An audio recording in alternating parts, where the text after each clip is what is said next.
கன்னியாகுமரி மாவட்டம் இரவிபுத்தன்துறை மீனவ கிராமத்தில் கடல் அரிப்பால் 21 வீடுகள் பாதிக்கப்பட்டதால் மக்கள் பீதியடைந்துள்ளனர்.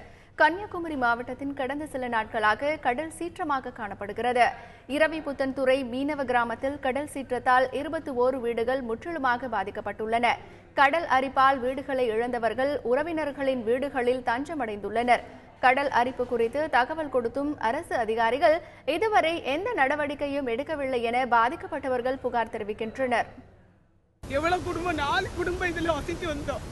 இப்ப நாங்க தெருவுல கிடக்குறோம். யாரும் எங்களை ஏன்னு கூட கேட்கறது இல்லை. அரசாங்கம் எங்களை வந்து ஏன்னு கூட பாக்குறது இல்லை. 3 நாட்களாயும் கடல் சீட்டு அதிகரிச்சு 12க்கும் மேற்பட்ட வீடுகள் கடல்ல அவதிப்பட்டு கொண்டு இருக்குது. அந்த மக்களுக்கு தங்க போலும் இடம் இல்லாம மணப்பறம் கடப்பறம் இல்லாம அவதிப்பட்டு எங்கெல்லாம் கிடக்குதுன்னு தெரியாது. அந்த அளவுக்கு ஒவ்வொரு மக்களும் வாழ்க்கையில பாதிக்கப்பட்டு இன்னும் வரக்கூடிய நாட்களில் ஊருக்கே இரவிபுத்தன்ற ஊர் இல்லை என்ன சொல்லக்கூடிய அவதி வந்து கொண்டு இருக்கிறது. அதனால அரசாங்கம் யாருமே அரசாங்கத்திலிருந்து யாருமே இதை வந்து பார்க்கவோ எடுக்கவோ ஒண்ணுமே செய்யல.